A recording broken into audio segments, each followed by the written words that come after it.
Shalom Aleihim Bapak Ibu Saudara-saudari yang dikasihi di dalam Tuhan. Terpujilah Tuhan yang mempertemukan kita kembali dalam pembelajaran firman-Nya. Mari kita berdoa.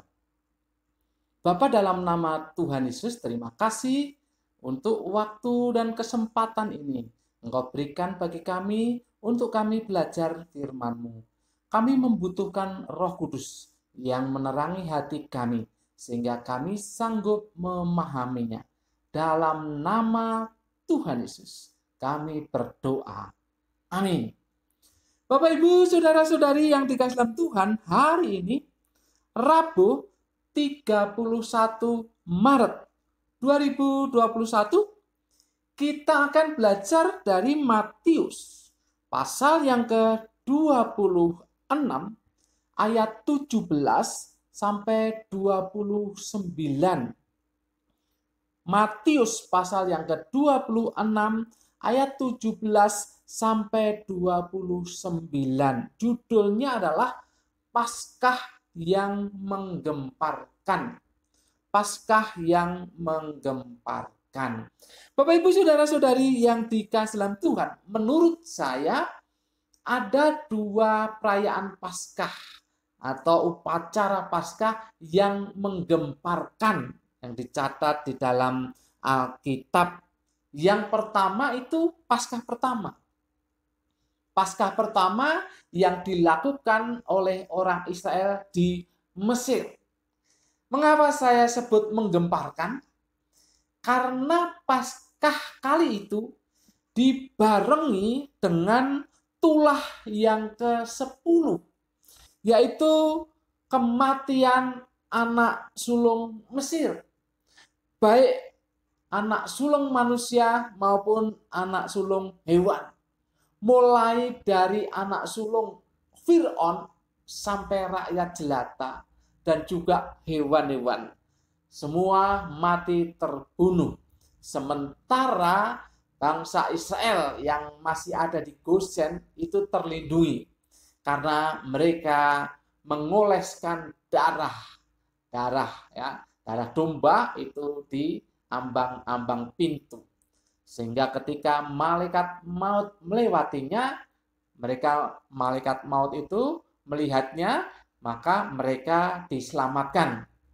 Anak sulungnya tidak dibunuh. Sementara anak sulung Mesir, baik dari Fir'aun sampai rakyat jelata dan anak sulung hewan-hewan, itu semua mati. Jadi itu menggemparkan sekali. Jadi Paskah pertama ini Paskah yang sangat menggemparkan. Sementara bangsa Israel menikmati Paskah itu, dan Mesir itu gempar dengan kematian anak sulung. Kemudian Paskah yang menggemparkan yang kedua itu adalah Paskah terakhir yang dirayakan atau dilakukan oleh Tuhan Yesus dan murid-muridnya. Mengapa Paskah itu menggemparkan? Nah, ini yang akan kita pelajari. Bapak, Ibu, Saudara-saudari yang dikasihi dalam Tuhan, paling tidak ada dua hal yang membuat saya bisa menyebut sebagai yang menggemparkan Paskah yang dilakukan oleh Tuhan Yesus atau yang dirayakan oleh Tuhan Yesus yang terakhir bersama para muridnya. Yang pertama adalah Paskah itu dibarengi dengan pengkhianatan seorang murid. Pengkhianatan seorang murid. Informasi ini disampaikan oleh Tuhan Yesus sendiri. Kita baca ayat 21 demikian.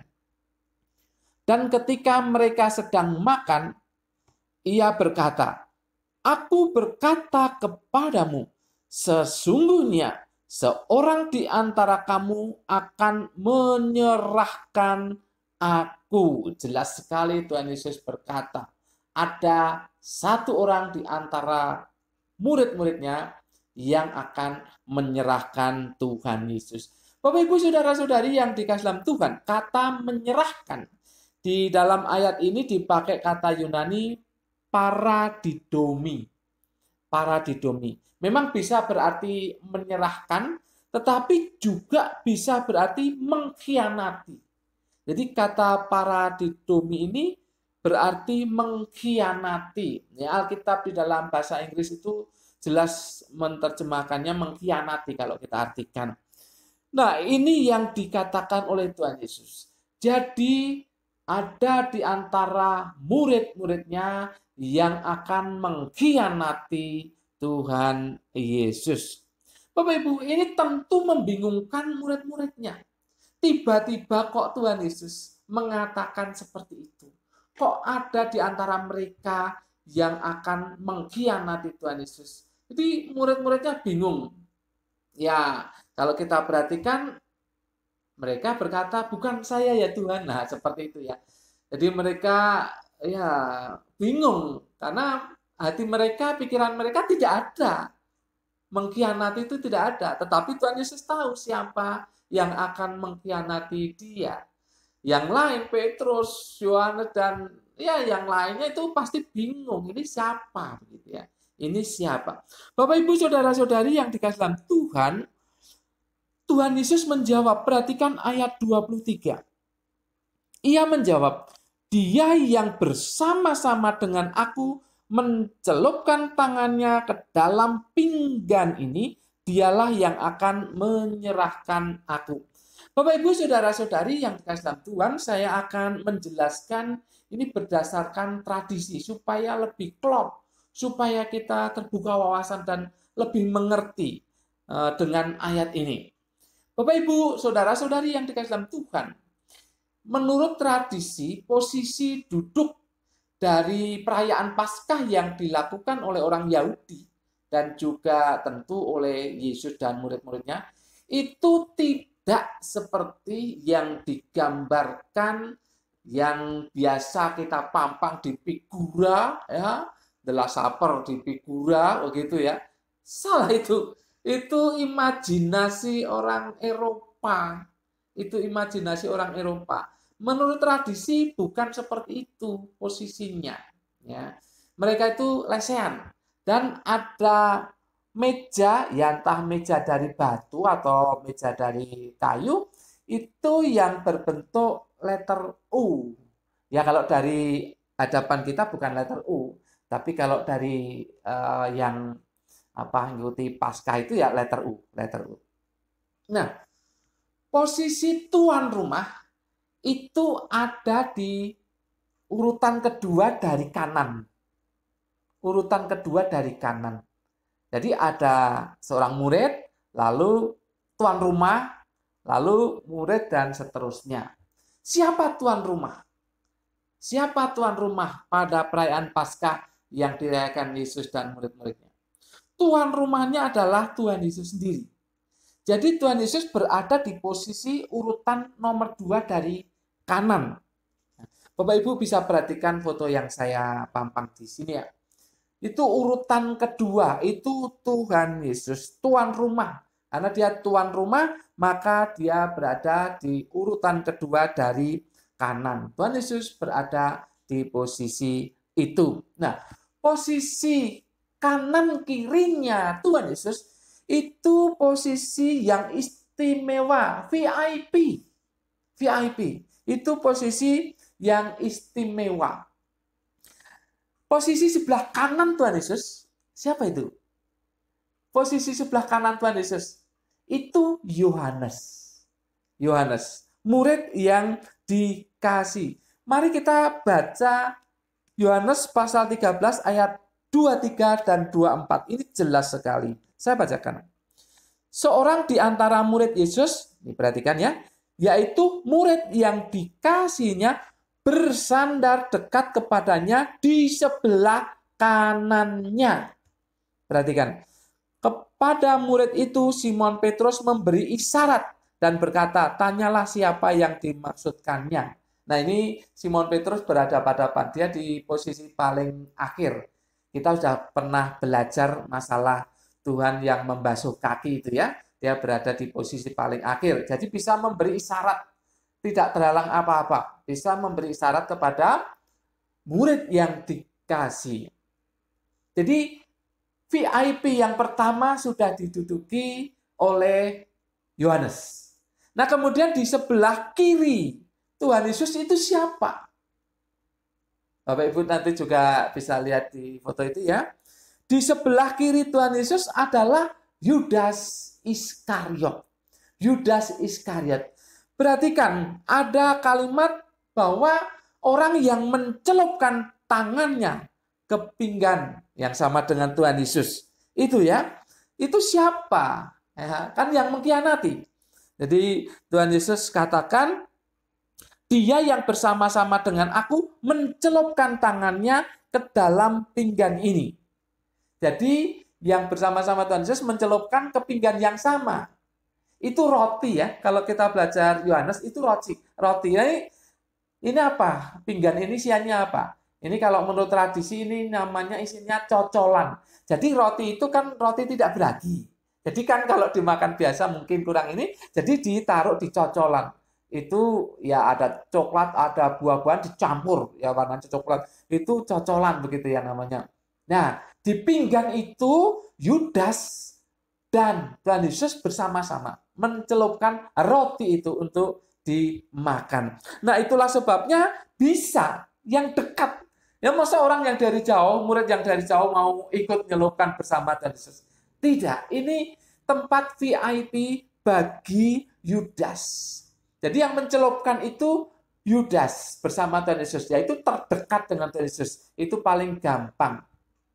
Mengapa Yudas mendapat tempat yang luar biasa istimewanya? VIP, sebelah kiri Tuhan Yesus. Bapak, Ibu, Saudara-saudari yang dikasihi Tuhan, kalau Anda belajar lebih detail bahwa Yudas adalah satu-satunya murid yang berasal dari selatan.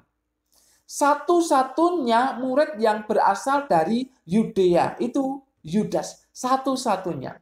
Sementara 11 yang lain adalah murid-murid yang berasal dari utara, sekitar Galilea. Satu-satunya Yudas yang berasal dari selatan. Maka istimewa. Nah, keistimewaan yang lain kita lihat bahwa Yudas itu yang dipercaya pegang duit. Yudas yang dipercaya pegang duit jadi bendahara. Jadi perhatikan, tempat VIP yang pertama sebelah kanan Yesus, Yohanes, sebelah kiri Yesus adalah Yudas Iskariot. Sudah diberikan keistimewaan Yudas Iskariot ini. Dalam posisi kelompok dia sebagai bendahara. Ini istimewa. Istimewa. Karena tidak dipercayakan kepada yang lain. Tapi perhatikan, orang yang istimewa ini yang mengkhianati Tuhan Yesus. Orang yang istimewa ini yang mengkhianati Tuhan Yesus. Luar biasa. Tentu ini menggemparkan. Murid-muridnya juga akan kaget itu. Oh, ternyata Yudas Iskariot. Orang yang dianggap istimewa dalam kelompok itu.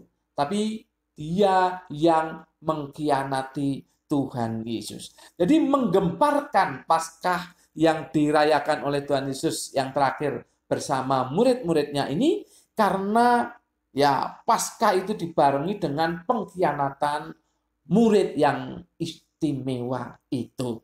Kemudian yang kedua, kenapa Paskah itu menggemparkan?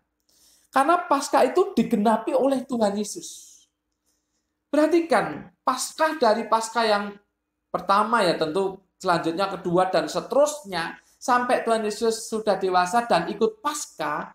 Ini tidak dicatat berapa kali banyaknya, tentu ya setiap tahun Tuhan Yesus setelah dewasa pasti ikut Paskah. Jadi sudah banyak Paskah tetapi belum ada penggenapan dari Paskah itu. Nah, Paskah yang terakhir yang dirayakan oleh Tuhan Yesus ini menggemparkan. Karena apa? Karena Tuhan Yesus yang menggenapinya. Bapak, Ibu, Saudara-saudari yang dikasih dalam Tuhan, roti yang dipecah-pecahkan lalu dimakan bersama itu, dan anggur yang dicurahkan lalu diminum bersama itu lambang pengorbanan Tuhan Yesus. Roti yang dipecah-pecahkan, lambang tubuh Tuhan Yesus yang dihancurkan. Darah Tuhan Yesus dilambangkan dengan anggur yang dicurahkan dan diminum. Jadi Ini penggenapan dari Paskah. Sebelumnya tidak ada, tapi ini penggenapan dari Paskah. Kemudian domba yang disembelih itu penggenapan dari oleh Tuhan Yesus. Bapak Ibu saudara-saudari yang dikasihi dalam Tuhan, ketika Tuhan Yesus mengambil roti lalu memecah-mecahkannya, dia mengucap berkat. Berkat itu seperti apa? Saya bacakan dalam bahasa Ibrani ya. Baroch atah Adonai Eloheinu melek haolam hamotsi lehem min haaretz. Artinya, terpujilah engkau Tuhan Allah kami, Raja alam semesta, yang menyebabkan roti dihasilkan dari bumi. Ketika Tuhan Yesus memecahkan roti, mengucap berkat seperti itu. Lalu kemudian Tuhan Yesus kan mencurahkan anggur ya, yang memegang anggur, cawan anggur, lalu mengucap syukur, mengucap berkat. Demikian. Baroch atah Adonai Eloheinu melek haolam bore prihagaven. Artinya, terpujilah engkau Tuhan Allah kami, Raja alam semesta, yang menciptakan buah anggur. Itu yang diucapkan oleh Tuhan Yesus. Itu tradisinya seperti itu. Tetapi yang jelas bahwa roti dan anggur melambangkan tubuh Tuhan Yesus yang dipecah-pecahkan, dihancurkan, dan darah Tuhan Yesus yang dicurahkan. Ini terlebih khusus kalau kita membacanya ini sangat tegas ini ya. Mari kita membaca ayat 28 nih. Sebab inilah darahku, darah perjanjian yang ditumpahkan bagi banyak orang untuk pengampunan dosa. Jadi Paskah dilakukan dengan penyembelihan domba, darah yang dicurahkan itu untuk pengampunan dosa bagi bangsa Israel. Kemudian Tuhan Yesus mengatakan, inilah darahku, darah perjanjian. Darah perjanjian yang ditumpahkan bagi banyak orang untuk pengampunan dosa. Jadi perhatikan, Paskah yang terakhir ini begitu menggemparkan. Karena Tuhan Yesus sendiri yang menggenapinya. Bapak Ibu saudara-saudari yang dikasihi dalam Tuhan, mengapa di hari selanjutnya, di Jumat begitu ya, Yesus kemudian dikorbankan? Mungkin kita berpikir loh, dari Kamis ke Jumat kan sudah lewat. Perhatikan Bapak Ibu, orang Israel, orang Yahudi, itu menghitung hari dari petang ke petang. Jadi perhatikan, Kamis petang sampai dengan Jumat petang, itu Paskah. Itu Paskah. Jadi Tuhan Yesus sudah memberitahu di sini, inilah darahku, inilah tubuhku. Itu berarti dia menggenapinya. Dan terbukti nyata masih dalam perayaan Paskah. Karena itu di Jumatnya kan, masih dalam perayaan Paskah. Bapak Ibu saudara-saudari yang dikasihi dalam Tuhan. Jadi jelas bahwa Tuhan Yesus menggenapinya. Dia bagaikan anak domba yang keluh, yang tidak berbicara apa-apa ketika digiring ke sana, ke sini. Ini kemudian dianiaya, dipukul, dicambuk. Ini menderita sekali. Dan akhirnya harus disalibkan, mati, dan dikuburkan. Itu penggenapan Paskah. Bapak Ibu, sekali lagi di sini saya ingin menegaskan bahwa Paskah adalah perayaan kematian Tuhan Yesus. Paskah adalah perayaan kematian Tuhan Yesus. Karena di Paskah itu Tuhan Yesus menggenapinya dengan mati di kayu salib. Bapak Ibu saudara-saudari yang dikasihi dalam Tuhan, itulah yang sangat menggemparkan. Sangat menggemparkan. Karena apa? Karena digenapi oleh Tuhan Yesus dan satu-satunya dan satu kali saja. Sebelum-belumnya Tidak ada itu, sesudah-sudahnya tidak ada itu. Hanya kali itu, yaitu pada saat perayaan Paskah yang terakhir yang dilakukan oleh Tuhan Yesus, menggemparkan karena dia menggenapi Paskah itu. Dan sekali lagi satu-satunya, tidak ada yang lain, hanya Tuhan Yesus yang menggenapi itu. Begitu menggemparkan. Bapak Ibu saudara-saudari yang dikasihi dalam Tuhan, kita tidak perlu lagi domba untuk disembelih. Mengapa? Karena Tuhan Yesus sudah sempurna menggenapi Paskah. Kita tidak perlu lagi darah yang dicurahkan. Mengapa? Karena darah Tuhan Yesus sudah sempurna menggenapi Paskah untuk pengampunan dosa Anda dan saya. Oleh sebab itu, mari kita bersyukur untuk perkara yang menggemparkan ini, yang begitu hebat ini.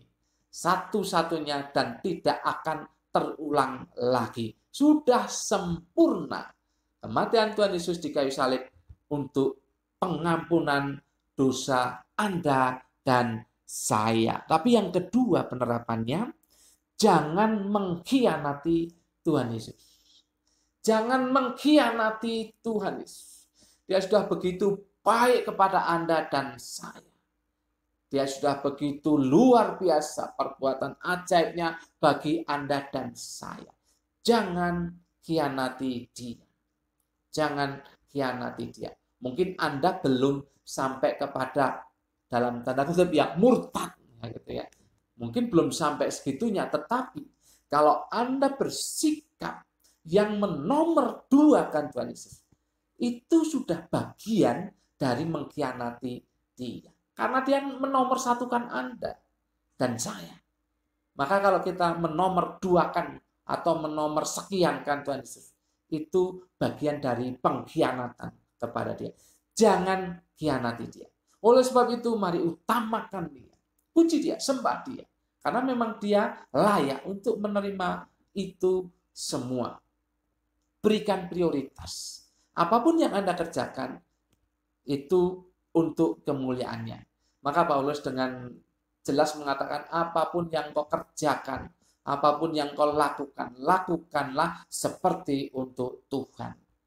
Bapak Ibu saudara-saudari yang dikasihi dalam Tuhan, Paskah yang menggemparkan.